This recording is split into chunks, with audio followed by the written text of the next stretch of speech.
También que el trabajador concurra en estado de embriaguez o bajo la influencia de narcóticos o algún derivado, salvo que el trabajador demuestre que sí que lo necesita, y esto debe notificarlo antes al patrón para que el patrón tenga conocimiento de ello y no haya mayor problema.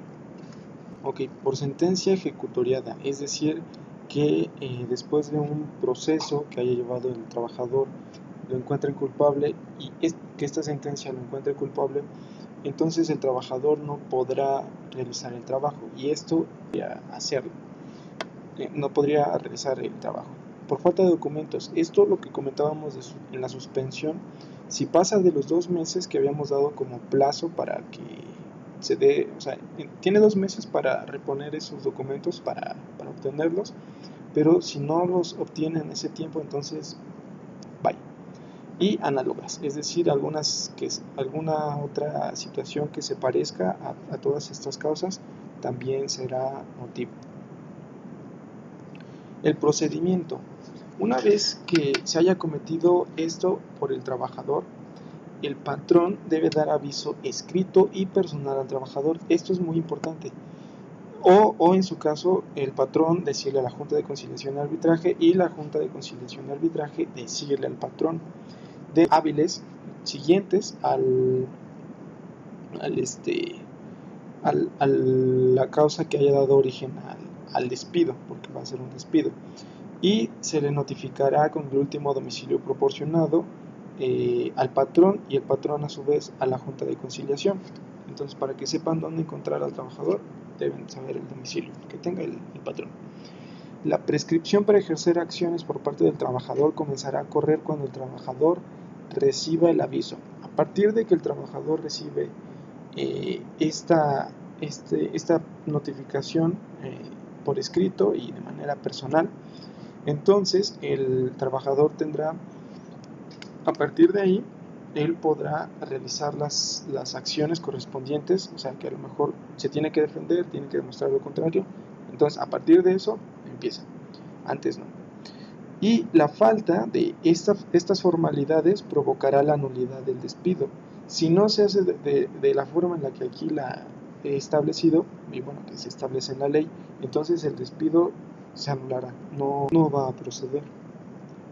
Si el patrón no justifica la causa, entonces el trabajador, o sea, si el patrón no justifica que se hizo determinada causa de las que he mencionado antes, el trabajador tiene derecho a que se le paguen los salarios vencidos desde la fecha del despido hasta 12 meses. O sea, hasta esos 12 meses tiene derecho de recibir el salario.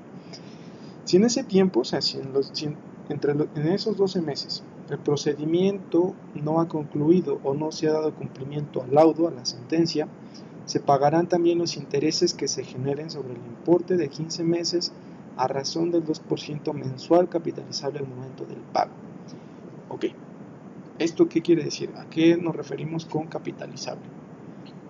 Con capitalizable, en este ejemplo, suponiendo que el salario sea de 5,000 pesos mensuales, el 2% de estos 5,000 pesos mensuales es 100 pesos. Con capitalizable nos referimos a que el tope al que se puede llegar después de los 12 meses que inicialmente, son 12 meses que se deben pagar si se demuestra que la causa no tiene justificación alguna por parte del despido del patrón. Si en esos 12 meses sigue el procedimiento, bueno, el proceso, entonces el trabajador tiene todavía derecho a un 2% de cada mes hasta 15 meses. O sea, es lo máximo que va a tener. Entonces, de estos 5,000 pesos, su 2%, en total será un 30%. O sea, por cada mes es un 2% y máximo son 15 meses. Entonces, 15 meses por 2% nos da un total de 30%. Es a lo que nos referimos con capital, que esto es lo máximo. Entonces, si a lo mejor nada más hubieran sido 7 meses, bueno, entonces nada más serían 700 pesos. Si hubieran sido los 15 meses enteros, bueno, serían los 1,500 que pongo en el ejemplo. Y de esa forma sería capitalizable. Ok, multas. Si los abogados, litigantes o representantes que promueven actuaciones para prolongar la resolución, eh, bueno, si realizan ciertos actos que con la finalidad de prolongar la resolución, bueno, si cometen eso, se les va a imponer una multa de 100 a 1000 veces el salario mínimo. Y si lo anterior, o sea, si la prolongación es causada por un servidor público, la sanción será la suspensión de hasta 90 días sin pago de su salario. Y en caso de reincidencia, o sea, que lo vuelva a hacer, que vuelva a cometer el mismo acto, entonces se le va a destituir del cargo. Ok, entonces tenemos la reinstalación. El trabajador podrá pedir la reinstalación o indemnización con un importe de 3 meses de salario. Si el patrón no comprueba la causa de la rescisión, se van a pagar intereses, y estos intereses se refieren a lo que les decía del 2% capitalizable. Y si muere, bueno, hasta la fecha del fallecimiento del trabajador, hasta ahí se va a contabilizar. Y lo que les mencionaba, los abogados, es como un resumen: abogados que prolonguen, dilaten o obstaculicen, y si es parte de servidores públicos. Ok, el patrón queda eximido de lo anterior si solo en estos casos, si los trabajadores trabajadores con antigüedad de menor a un año. Entonces, en ese caso, queda eximido el patrón de reinstalar. Si el trabajador está en contacto directo con él, de cualquier forma, pero que esté en contacto con el patrón. También a los trabajadores de confianza, esos quedan fuera de esta reinstalación. A los de servicio doméstico y a trabajadores eventuales, o sea, que no son formales ni de planta. Ok, en cuanto a las indemnizaciones, como lo puse anteriormente, pues pueden ser solicitadas por el trabajador, y en relación por tiempo determinado tenemos dos supuestos. En el primero, si es menor a un año, entonces se le pagará al trabajador 6 meses de la mitad del tiempo que haya trabajado. Si es más de un año, entonces se le pagará esa cantidad más 20 días de los años siguientes. Si trabaja un año más, 20 días de salario. Si trabaja 2, bueno, otros 20 días, a eso se refiere. Cuando es por tiempo indeterminado, se pagarán 20 días de salario por año trabajado. Y aparte de eso, o sea, aparte de esos dos puestos, si el importe de además de eso, el importe de 3 meses de salario y los salarios vencidos. De acuerdo. Y aquí viene el otro supuesto: sin responsabilidad para el trabajador. Aquí voy a ir un poco rápido con los casos. Que el patrón o agrupación patronal engaña al trabajador, o sea, que le den otras cosas, que le digan cosas que no son y que establezcan cosas que no son. El patrón incurre en faltas de probidad o honradez, las faltas de las que hablamos antes, hostigamiento u acoso sexual o análogos al trabajador, cualquier parecido. Que cometa faltas fuera del servicio si hacen imposible realizar el trabajo. ¿Quién comete estas faltas? Bueno, el patrón o algún amigo o familiar que tenga relación con el patrón. Que el patrón reduzca el salario sin razón alguna.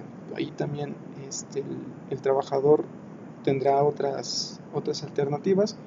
Que no reciba el salario como se debe en la fecha y lugar establecido, o sea, como se haya establecido. Si no lo recibe el trabajador, entonces también es causa de rescisión por parte del trabajador.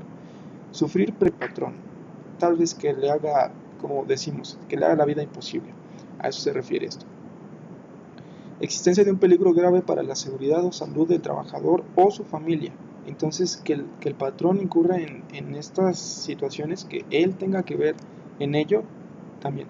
Comprometer al patrón la seguridad del establecimiento, que a lo mejor sea una infraestructura que está a punto de caerse y el patrón diga, no, pues continúen trabajando. También, que se exija realizar actos que atenten contra la dignidad del trabajador, que lo denigre, a eso se refiere. Y análogas igual de graves y con consecuencias semejantes, o sea, que cualquiera de estas causas que se parezcan, entonces también. Si ocurre alguno de estos supuestos, o sea, ya ocurrió esto, ahora, ¿qué va a pasar? El trabajador se puede separar dentro de 30 días siguientes después de la acción realizada y tendrá los derechos de las indemnizaciones, los que ya he mencionado anteriormente. Ok, terminación, este es el último supuesto. Y la terminación tenemos causa por mutuo consentimiento de las partes. Yo creo que sería lo mejor que pudiera pasar, lo ideal. Por muerte del trabajador, terminación de la obra, vencimiento del término, inversión del capital. Recordemos que es otra forma de la relación de trabajo. Entonces, hasta que se acabe el capital que se invirtió para las minas, por ejemplo, entonces ahí se termina la relación laboral, se establece en el contrato.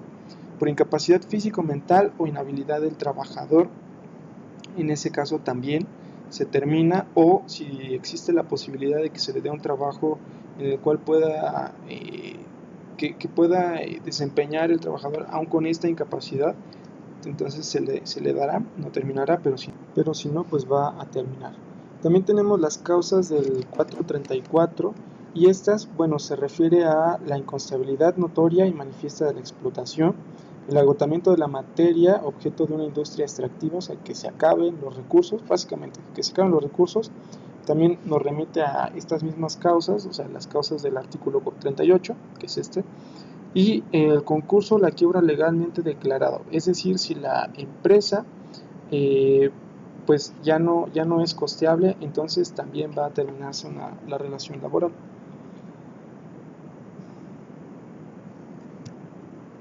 En caso de incapacidad o inhabilidad, en el caso anterior, el trabajador tiene derecho al pago de un mes de salario y 12 días, conforme a lo dispuesto por el 162 de la Ley Federal del Trabajo.